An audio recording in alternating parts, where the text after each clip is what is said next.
Good evening, everyone. Welcome to the Poor Artist Podcast. This is week four. This is week four. We have 2 more weeks left. So we're about to start teasing some new things that are happening. But before we get to that, today is a special day. And I'll explain more after we do our grounding and ancestor veneration moment. So Joe, take it over. So this week we're gonna breathe in through your nostrils, exhale through your mouth, breathe in through your nostril, exhale through your mouth. And you're gonna take one hand, breathe in through your left nostril. You're gonna take your index finger, point it towards the other nostril, and exhale through your right nostril. Inhale through your left nostril,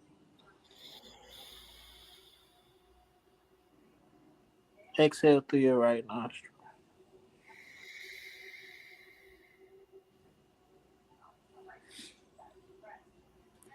Now we'll have some time for ancestral veneration.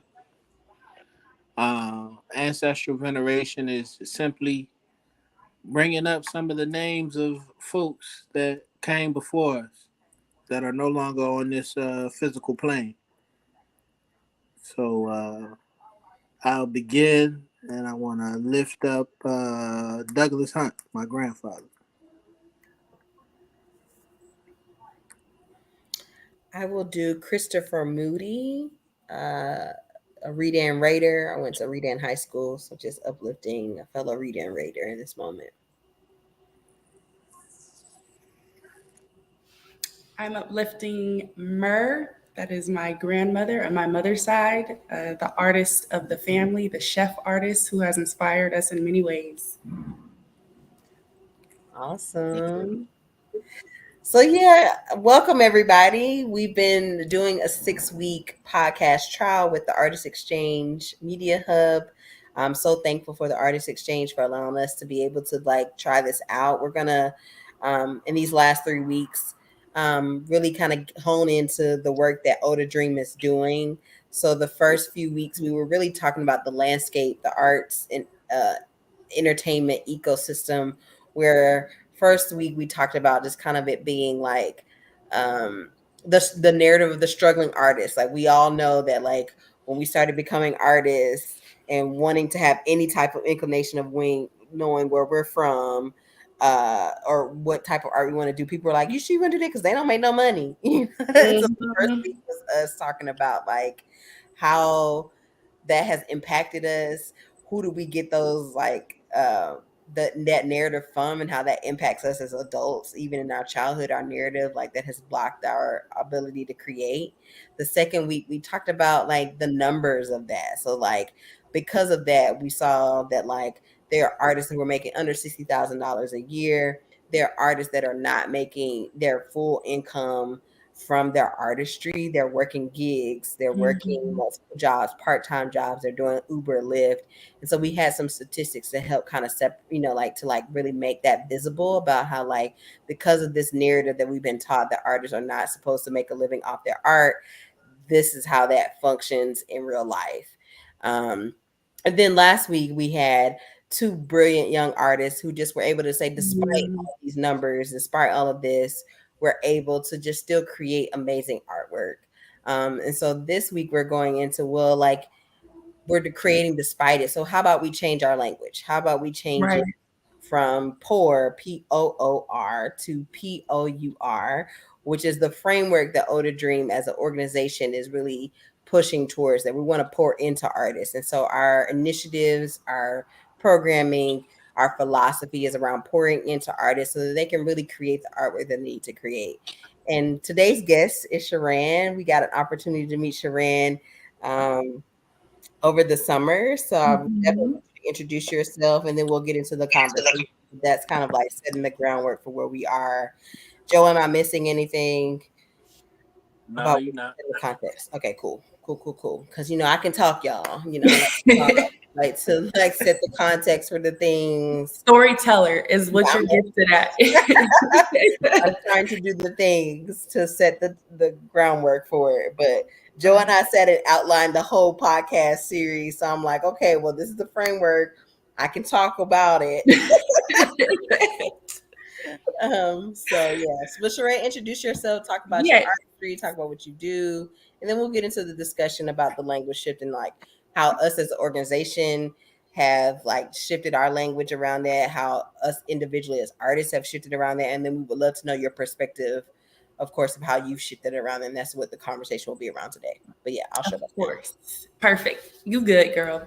So my name is Sha'Ran Lowe. I am a artist. I'm a creator. I really call myself an atmosphere shaker. So when people are just like, "Who are you?" Instead of saying artist first, I say atmosphere shaker, and that's very intentional, and I'll explain that later. But in my typical day-to-day job, I'm also a high school teacher. I currently teach 12th grade English here in Baltimore City Public Schools. Been an educator for about 11, 12 years, shifted in different dynamics across the United States, teaching in different school settings at the university level as well. And now I'm back here in Baltimore, heavily pursuing my artistry now at this point, now that I have my goal, my mission, my resources and connections. And so I'm excited to be here to discuss this topic, especially because I'm coming off of a season where I had to shift my mindset from being a POOR artist to now an artist that is just abundant and overflowing despite what the circumstances we look at. So yeah, I'm excited. Let's get into it. Yeah, so I think so I'm the CEO and co-founder of Oda Dream. Joe is the COO and co-founder, and we have a standard operating procedures document that is not your normal standard operating procedures. And one of the the policies in our standard operating procedures is talking about language shift. And so, Joe, I wonder if you could talk a little bit about like what you mean by language shift, because I think that sets the groundwork for us talking about from poor to poor. Um, but like, just give a highlight of like what you in writing the operating procedures when you were talking about language shift and perspective. Sure, sure. It's always important to shift your language, uh, especially when you're thinking about how to characterize your art, how to monetize your art. It's important to be able to like communicate about your art clearly and consistently with with a lot of confidence. Um, and so when we think about language shift in the organization, it's really getting to how do we choose the best language for where we are um, in the moment. Because if we can develop accurate language that's depicting our art gracefully, um, we'll be able to really poke holes in some of the common narratives that we find that characterize artists as poor, POOR. And I would say in practice as an institution, as an organization, that it start like we're talking about specific for this thing, but it's like even like how we talk about um opportunities that we don't get, like when we get rejections, what I'm saying, as like we've been getting a lot of grant rejections. We actually got a big win this week. We did get our first grant from a big foundation. We'll make an announcement about that soon. But Oh, just like, even though when we get the no, right, like when we get the no, how do we shift the language, like, okay, it's just not the time right now, like so like that language shift, like narrative that Joe has like offered for us as operationally has been helpful for us, because it's like, okay, that doesn't mean we stop doing the work that we're doing. mhm, You know what I'm saying? And I mhm, think that's kind of where we want this like conversation to go. It's like, okay, well, we know that like there's a narrative out there in the world about the struggling artist, the poor artist, um, mhm, artists that can't sustain themselves. And that's cool, but that's not us. You know what I'm saying? We're always Yeah. find a solution. In this moment, we may not be where we want to be, but that doesn't mean that's going to be a permanent fixture in our lives. So how do we, um, yeah, the no's are preparing us for a big yes. Like that's Yes. what Nate is telling, like how do we like shift that like a no means like not this time. That means there's more stuff that we have to get together. That means like how do we articulate our language? And that's been helpful because we're really clear right now.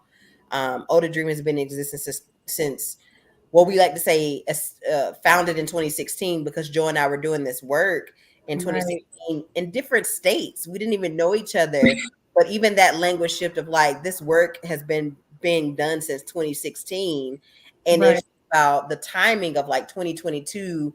Now we're able to collectively come together, and so the no's of us in 2016, the fact that we can come together in 2022 and continue this work in 2023 means that like that's just a language shift for us, like actively in Mhm. our, so we're going to honor that 2016 we were doing this work individually, but we had the focus and the vision separately. We just needed to come together to join our resources together in Right. abundance in 2022. You know what I'm saying? So like Yeah. for us in practicality, so we're talking about like how do we as an organization look at that? It's just that like the timing for us, it's fine because we recognize that like in 2016 we didn't have the yeses, we didn't have the resources, we didn't have the abundance that we have now, and now we're experiencing a level of abundance, and that's okay. And then we're Yeah. continuing to come back to the table and being like, how can we shift? How can we like have conversations? Who are the people we need to talk to in this time? And it Mhm. helps us also frame like partnerships. Like sometimes Mhm. certain people are not aligned with us right now, and that's okay. We can come down the line later on and have revisit the conversation. It's an ongoing conversation because the work is still going to be the work, right? Like, Always. so yeah. So that's just the framework for how Older Dream is approaching that. So I want to know, Sha'Ran, like, is your, the general pour to pour, how do you generally practice that? And we can kind of lower down a little bit more, like get into specifics, but like the general thought and what made you want to like come and join us on this week, what like Yeah. topic of wanting to join us this week. Right. So, generally speaking, a lot of my experience across the US, I've lived in different states, I've experienced different seasons and circumstances that really tested me. And every single season and circumstance always tested me in a way where it challenged my gifts. And so, for me, I had to center myself, I had to find myself and be like, okay, just because the finances may not be here, just because the connections may not be here, are you still going to do what you're gifted at? And so for me, a lot of times it got really lonely. It got very difficult. There were situations where doubt would try to creep into my mind, and I would have to remind myself, like, it's a gift. And no matter what is going on outside of me, I have to keep pouring into it abundantly, regardless if anybody is seeing it, saying something about it, or recognizing it, or if I'm just literally in a space where it's like all I have is a brush and one paint color or my hands, I need to get active. So for me, it was more about using those seasons to allow myself to learn how to not create from struggle, but to create with a relentless mindset of the gift is going to keep giving regardless. And I don't care where I am or what's going on, the gift is going to keep giving and I'm going to make it happen regardless. So that's pretty much the general mindset of how I operate with my artistry and just myself as a person as well. The gift is gonna keep giving. That is Regardless. definitely a word. Like I think definitely, and there's so many things that impact artists, like whether that be mental health, like financial stuff, and you really have to like. Sorry, that's It's all good. yeah. You really have to kind of like tap back into it. I used to do like last year around this time, I stopped it a little bit, but I used to like post on my Instagram and like have a song and it was like abundance over here, baby. Like it was a little saying that I would like mantra that I would tell myself like abundance over here, and I stopped it, but I'm probably circle back in a different way. But it's just like every day having to be like, abundance is here. Like, Mhm. and it doesn't have to be in the ways that like we think it is. So I think it's like a level of being present and like Yeah. having a level of gratitude. And I think that's where the poor to poor language shift is, Mhm. like it's a level of gratitude. So I don't know, Joe, if you can talk about like how do you adapt gratitude in your life a little bit.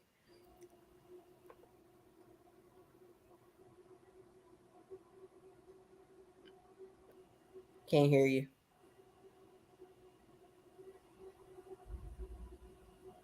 Yeah, I don't know what's happening. I can't hear you. Still mute.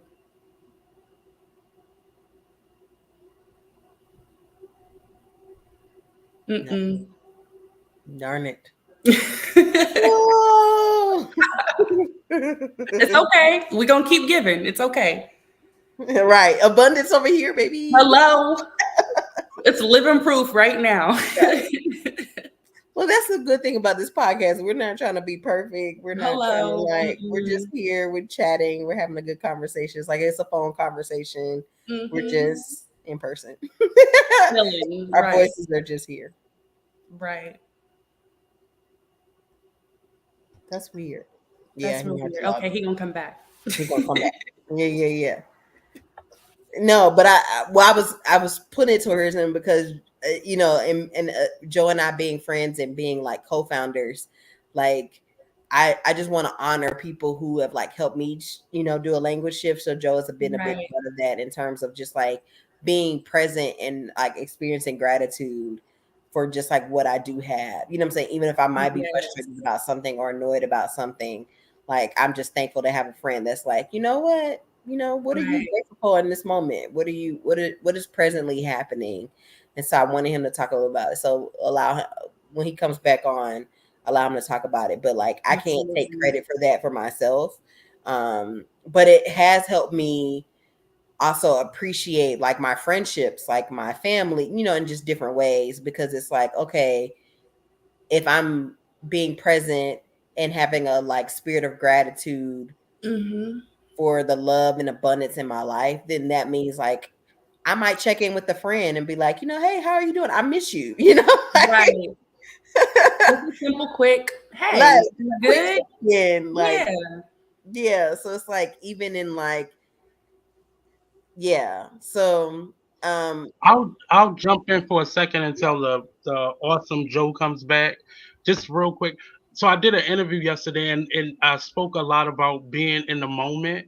mhm, And the person who I was speaking to on that podcast kept saying like they don't team no sleep, I don't get any rest, and I don't, I gotta keep pushing until I get to that point. And I at 40, I know the value of rest. And sometimes rest isn't always sleep, but it's making the time for the things around you. Because as artists, Mm-hmm. we keep pouring out of ourselves and pouring from an empty well often because we don't often take the time to experience life or live life so we mhm, can have something to create from. Yes. But yeah, you saying that just jogged that in my mind. Make yeah, time, rest, yeah. you know, live life. And I've been like talking about just like I can't expect anyone to pour more into me than I would pour into myself. Yes. And that's been like a whole like, That's a word in itself. oh I shit. need you to repeat. I need you to repeat that word for word for the people in the Yes. back. Listen. Clearly. So I cannot expect someone else to pour into me more than I would pour into myself.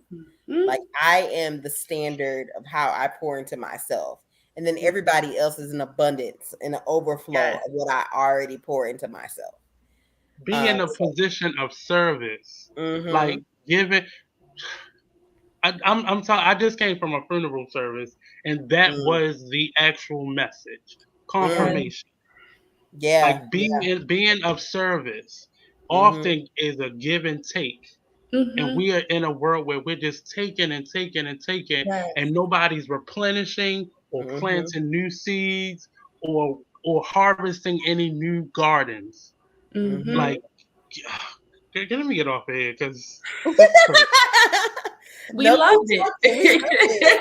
it. I mean, but yeah, it's one of those things like you have to like continuously pour into yourself because you cannot expect anyone else. And it's not to say that other people are not willing to pour into you, right? Like I'm not Yes. invalidating anyone who's willing to pour into me. But if I set the tone of like society or institutions or any other artists, collaborators to pour into me more than I like pour into myself, then like I'm like when people don't have the capacity, then I'm Right. shit out of luck. You know what I'm saying? Yes. Like I am shit out of luck if I haven't developed a routine or a process for myself to pour into myself. I think that really speaks to my mom used to always tell me, like growing up, like that you're responsible for your own joy, you're responsible for your emotions. And at the time, I was just like, what does that mean? Because you make me happy. But when I got older, of course, I learned that no one is in my head, no one's in my body outside of me. So what makes Sha'Ran happy, what makes Sha'Ran tick, what makes Sha'Ran creative are the things that I do for myself first. And I can't expect anybody, not even my mom, my brothers, no one who is blood related, to like understand the depths of what makes my heartstrings pull. And that's a lot of times a problem just with communication or in any type of relationships in general. People expect, well, you know me for a while or you're around how I move, you should know how to pour into me too. And that's not the case. What's inside of here, what's in our hearts, what's in our spirit, we have to literally let that out. We have to be the example of this is how I take care of myself. This is how I love self. This is how I operate with self. This is how I heal thyself, whatever the case may be. And, society kind of tweaks that idea, thinking like you must rely on someone else to do that. Sometimes that's not the case, especially in the world of artistry where we're constantly being the ones pouring out. We're the ones creating those spaces of healing, of grief, of love. Like we're the ones literally shaping the world for others. They expect like, oh, they're good because they're artists, they can do it. Yeah, so we need to do it for self. We can't expect that someone's going to get it just because they got it for themselves. And that's a battle that I had to endure definitely growing up, is just learning how to be bold and confident and direct about what I need and how to communicate that and demonstrate that, and be okay if people can't reciprocate it because it's not their fault. You're back. You're back. Does it work? I don't know. Yes. Yay! You're back. So we were just talking about how do you stay present? How do you exude a level of gratitude for yourself and for your artistry? That was the question. I'm thankful that I've been able to teach songwriting to students over the last couple of summers. So being able to watch them interact with the microphone, interact with their own workflow, helps me to be more efficient in the studio. It helps me to take creative risks, and I think that's rooted in gratitude, because as a vocalist and as an artist, it's like your ability to manage expectations when it comes to the music that you produce. Um, it's impactful, and it matters to be grounded. Um, you'll hear it in the music. So Yeah, when you were going, we were talking about the level of like pouring into yourself. You can't have the expectation of like someone pouring into you more than you will pour into yourself. So I wonder if you have any thoughts about that, like, navigating like not having the expectation of others or, like individuals or even society to pour more to you as an artist than you would pour into yourself. If you have any thoughts about that. no, I don't have any thought. Um, But yeah, so I wonder if we can start talking about your art. Like, how did you Mhm. start, Sha'Ran? And then Nate will, kind of prep for the images you share with us. But like, when did you start? Mhm. Like, how long have you been an artist? Like, what got you into being an artist? And yeah, let's go. Let's start there. Like, how long have you been an artist? What got you? What inspired you to start? So my first time that I can remember that my little fingers touched paint was when I was in second or third grade, and one of my brothers brought home a wood plank from Home Depot. He used to work at Home Depot, and I just had some random art, the washable paint that you can buy at the store for kitty crafts. My mom had just bought it randomly to be like, what can I give my daughter to keep her busy and leave me alone? So I was just like in my own little world. I was like, my brother brought home these wood planks, which were not for me, but I was like, I'm gonna make them for me. And I have this paint sitting here. And it was at that moment, that little young mind of mine thought to paint a waterfall. So I remember my very first painting. I finger painted a waterfall, and I don't know where it is till this day, but I just know that moment when I painted it, everyone was just like, who painted this? Like an adult? And it was Sha'Ran, little Sha'Ran. So it's definitely, for me, it's a God-given gift. I've always been a super creative person. There was many a times, because I'm tall, that I was kind of pushed in other directions to go play sports, which I did. I did play sports, to go do all other things with my height, but the artistry in me was always the loudest gift of mine. So I've been painting professionally, I would say, with my own realm. I got serious about it once I graduated college and started teaching back in 2014. Just recently, within the past 3 years, I became more active. So my style, I love acrylic. I love painting with acrylic because the colors are very vibrant for me and they dry quickly. No shade to oil painters, y'all different beasts. I respect y'all. But I just really vibe with acrylic because the medium, the texture, I love the way that it feels. I love to create with my hands sometimes. And this picture is actually one of my first serious paintings that I've created. This was at a time that I was in Virginia Beach, and I literally woke up one night in the middle of the night, and I was just like, what did I just see in my head?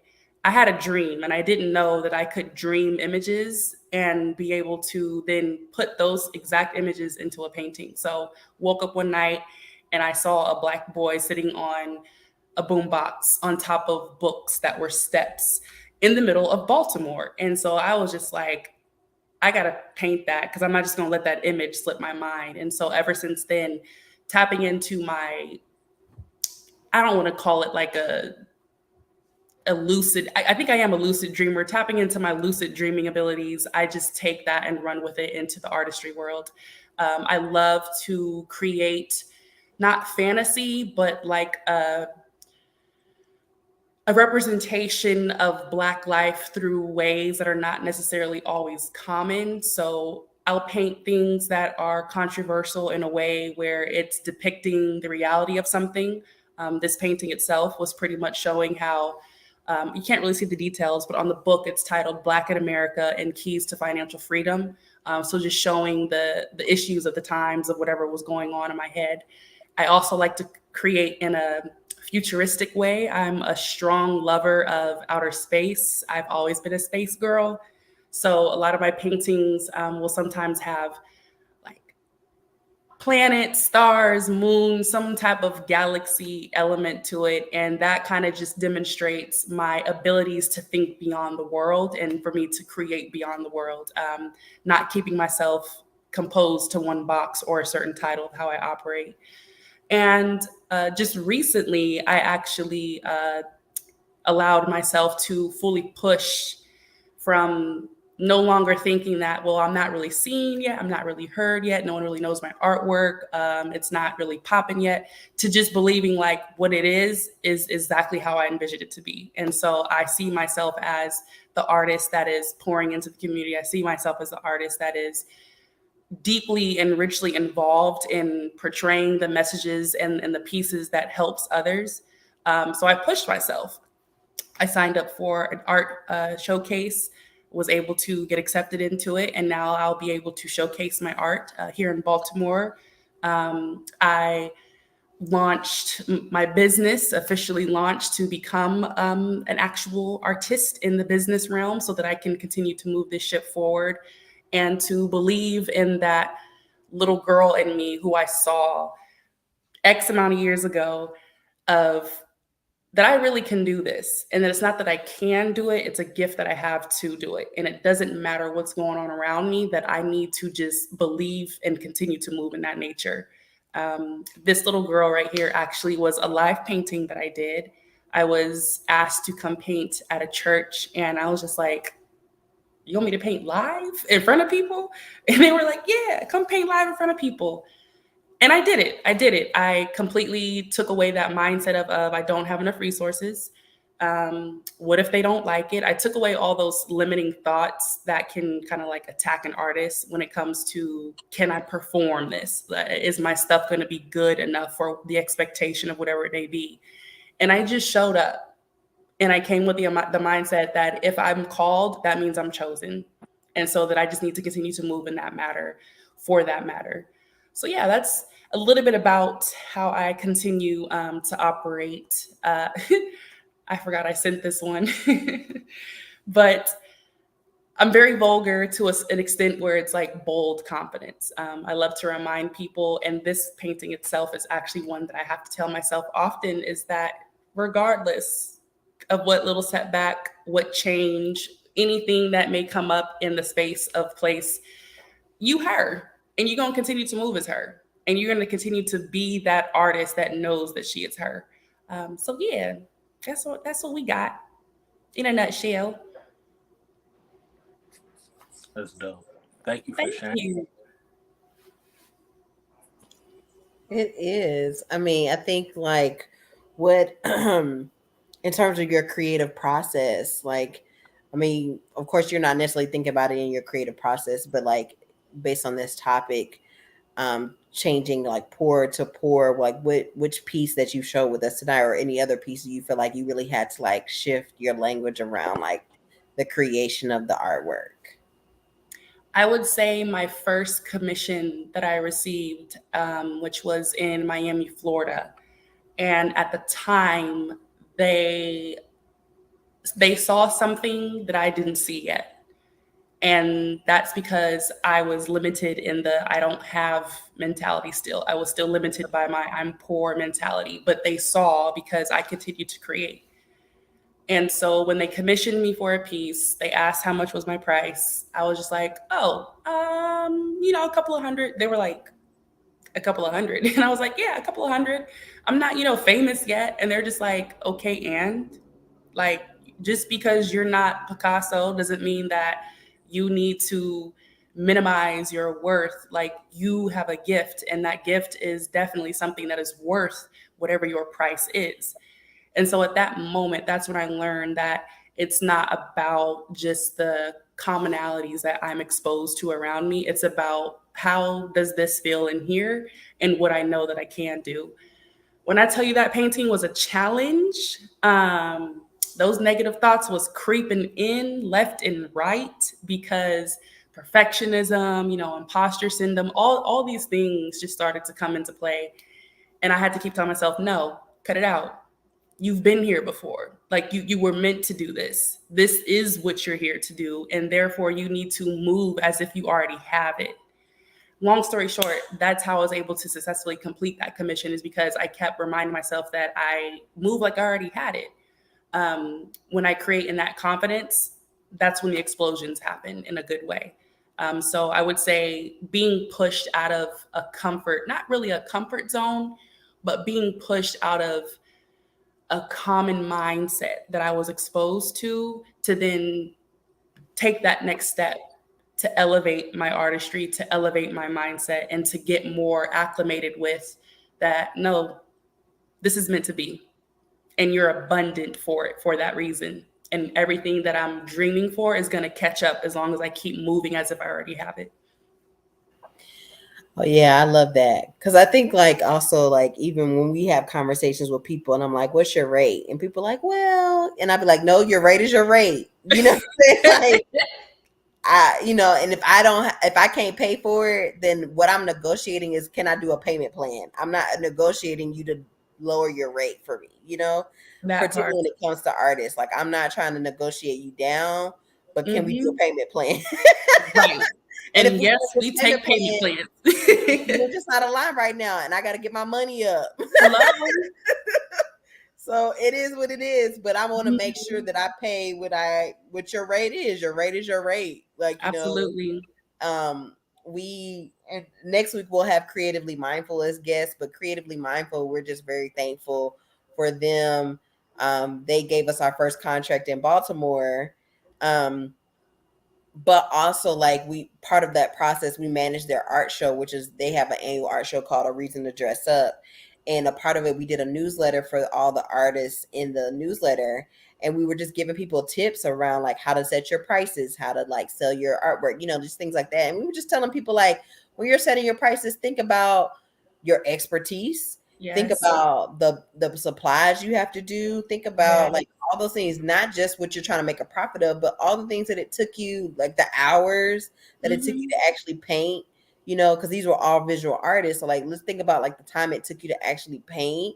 And some of that, what we were talking about last week when Nate brought about, like, people don't think about the actual prep work that we do as artists to even get to the final product. Like, it's not Right. just like, oh, we're just showing up and being like, hey, we're here, I'm gonna sing a song or I'm gonna paint a thing. Like, there's work to do in terms of prepping for it, thinking about a theme, thinking about how do we make this, efficient for the client, how do Mhm. we do certain things. Like, there's certain things that like set people up for success, Yes. artists think about, and people don't think about it. But like, I'm always like, your rate is your rate. If I can't afford it, I'm gonna ask for a payment plan. If you don't offer a payment plan, it's cool, I'm gonna Right. come back when I have the money.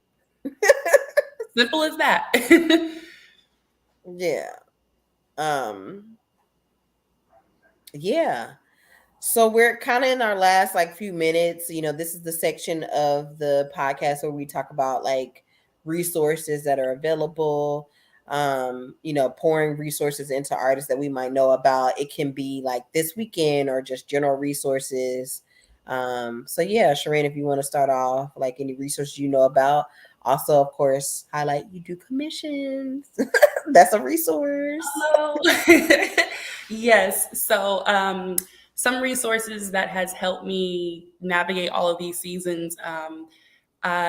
Really building a network, like finding a network, going to places and spaces that you may not always frequent, and just being there, showing up. That's kind of pretty much how I ran into Joe and Bridgette. I joined not summer internship, a summer program for the youth, just to get connected with the intention. So my intentionalities paid off, and that's how I was able to connect with this amazing artist managery, because obviously who doesn't need that?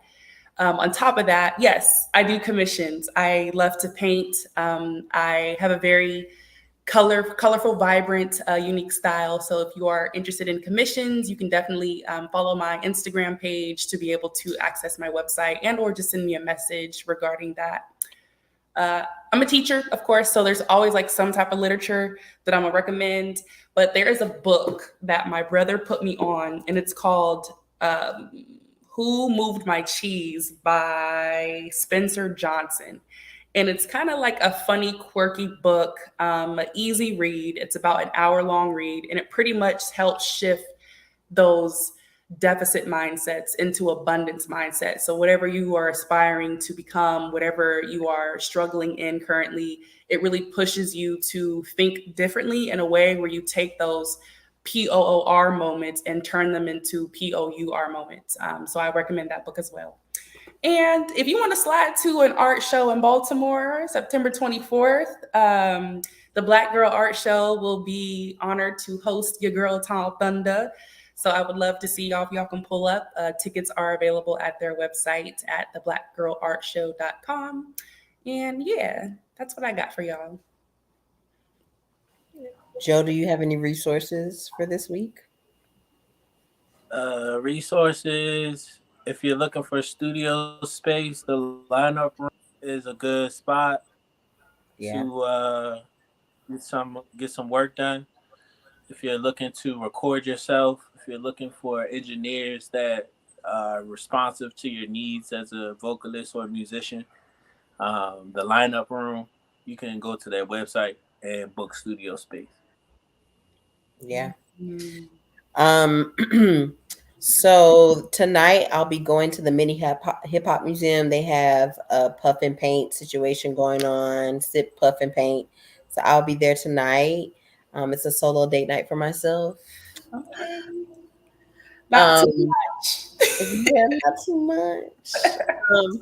Gotta get dolled up. Yeah. And tomorrow, it's a lot of things happening, but one of the things, Connection in Traffic, is by Busy Inc., and they're going to be at the Black Genius Arts Show studios. So that's like a networking event for creatives. It's from 5 to 8 tomorrow. And then Oda Dream, we will be at Pimp a Joy, which is the bazaar. Just shouting out to Pimp, whatever we this is an artist that we've been like working with, and we're so excited that we're actually going to have a table set up to table at Pimp a Joy tomorrow at 8 o'clock. And so I think the tickets are sold out, but still follow Pimp on IG and the Bazaar, Bazaar, just to follow the work that Pimp is doing in the city. And so yeah, we'll also see Pimp in some of Oda Dream's like work in the future. And just a reminder that we are prepping for our merch release. That'll be September 29th. So you'll see on Dreamfly Dreams. Follow us on Instagram, Dreamfly Dreams. Some teasers, some polls. We asked the poll last week about like what is the price y'all trying to pay for the t-shirt. So thank y'all for responding, because we have set our price based on what y'all want. And some of the royalties from that will go to the young students that designed it. So Jackson and Josie, y'all may remember Jackson from our first episode of Oda Dream Podcast. They will be getting royalties off each shirt that we sell. So definitely support and buy the shirt, because we want to continuously, like, for certain artists, people get just like a flat fee, right? They might just get $300, $500. But like if the course of a merchandise gets sold and we sell like $20,000 worth of merch, we just wanted to make sure that for any time we sell that design, that they get royalties off of that design. So we have a contract with these high school, first year college students about just saying like, we want to make sure that your royalties are honored every time we sell this shirt. And just, again, this is the pour to pour kind of moment and in practice that we want to know that for the moment that whenever we sell this shirt, they will always get a royalty off of it. Regardless, and not just a flat fee, because that is possible. That is in the industry that people just get a flat fee for designing stuff. But we're trying to shift the language around like, let's pour into these young people and know that their artwork is worth, so they don't have to go through the lessons we had to learn. Right. They don't have to go through it. They don't have to struggle. Man. We're pouring into the next generation. So that you don't have to repeat. We don't have to repeat it. Any final conversations? Any final thoughts? Does anybody have any final things before we close up? Joe, do you have anything? No, I don't have any. Sha'Ran, do you have anything? I don't have anything. I'm just grateful for y'all and excited to see what's coming down the pipeline with y'all. So thank you for having me. Oh yeah, I forgot to make the announcement. So we're doing Sunday dinner monthly now. And we partnered with Black Betty's Cuisine for the rest of our Sunday dinner series. And so our next Sunday dinner is September 24th. It's for creators. Pull up, get a plate on us. We will do a ticketed version of our Sunday dinner series. So there'll be two basically in October and November. One is a free creatives dinner, and then one is a ticketed dinner, but you'll get a promo code for any creative. So you have to sign up for our newsletter to get the promo code to get a discount for the tickets. Because we don't want to charge, we have a certain barometer, like we're not trying to charge people too much money, like creative. So yeah, but you have to be a part of our newsletter. Oh yeah, Joe, you heard we want to saw a guitar. You want to play the guitar. Nate said we pulled up a guitar, so now you got to play it. You got to close this out. A little song, just a little quick 1 2. Play a little tune. Play a chord. Just a quick 1 2 to end it.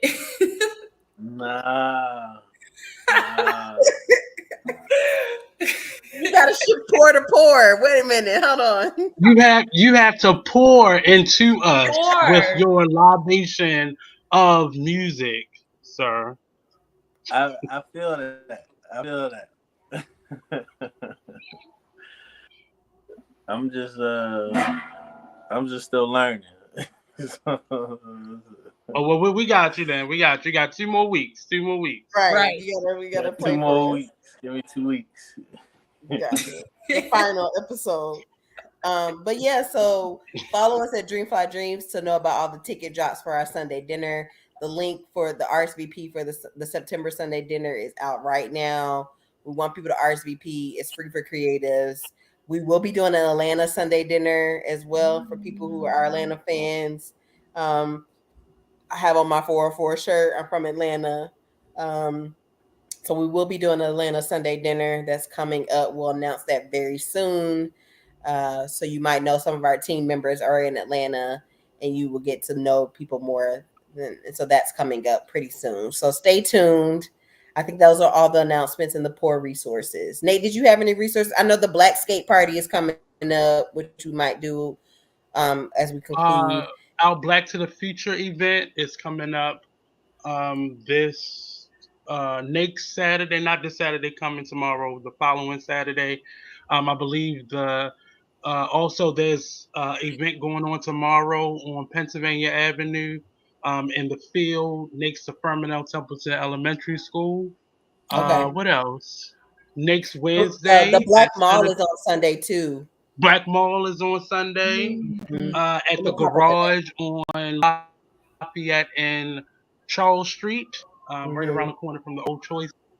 What else? I think next Wednesday, I'll be at Center Stage for their Makers Market. So come out. It's gonna be some artists, some Yeah, makers, right there on Calvert Street. But if nothing else, go to the event section on Facebook and just pick away. Every yeah. moment you have free, find it. There's something for you to do every day of the week here in Baltimore. So go look for it. Definitely, definitely for creatives, that's something that we're learning. Like, it's so much stuff here. The ecosystem is very vibrant. So, Older Dream is trying to help, like, support all the organizations that are here that are doing great work. We just want to make sure that we fill in the gaps for people who may not know about what's happening. We're Mhm. not trying to replicate things that are already in existence. We're just trying to like amplify and uplift where we can, and then provide opportunities in the gaps. And so that's really, what we've been learning. Again, the poor to poor, we don't believe in scarcity. We believe in abundance, that we can be here. The Yeah. work that we're doing is valuable, that is not taken away from anything that any other organization is doing. It's about sharing all the resources that are available. So it doesn't, for us, it's not a thing to like share out any other things that organizations doing, because it doesn't take away from what we're doing. We want to make sure that we're highlighting. So feel free, people who are watching us, for who support us, share us stuff so that we can share it out. We have no problems of sharing it on our stories or sending an email on our newsletter or just texting people about anything that's coming up, because we want to make sure people just know what's going on. And if you can't get resources from us, Older Dream, then you can get resources from wherever you need to get it. And we want to make sure that you have the information that you need to have so that we can make sure that you're creating your art and getting the people to create with you. So that's totally what we're here for. Thank you so much, Sha'Ran, for joining us. Thank y'all so much for tuning in. We're going a little over because I'll be talking too much. But yeah, that is the end of tonight. We'll see y'all next week when we're talking with Creatively Mindful. These are three brothers who are just amazing. We appreciate them so much. And next week is a how-to episode of, like, we're talking about pour to pour, the language shift, but them talking about in practice how they've been able to do that as creatives in their own individual ways, as co-founders of Creative Mindful, as individual artists out there. For example, one of their co-founders, Jordan, is like doing murals all over the place. He's done one at Patterson Park, done one at Mount Dahman Mall. Like, he's out there making it happen. So just Yeah. like a how-to episode of like, how do you actually as an artist make things happen? Like, we're talking about like enough of the theory, enough of the statistics. Let's talk about in practice how we're operating in abundance. And we think that Creatively Mindful is a great example of that. So they'll be joining us next week. Follow them on Instagram, Creatively Mindful. Follow us, Dreamfly Dreams. All right, I'm done.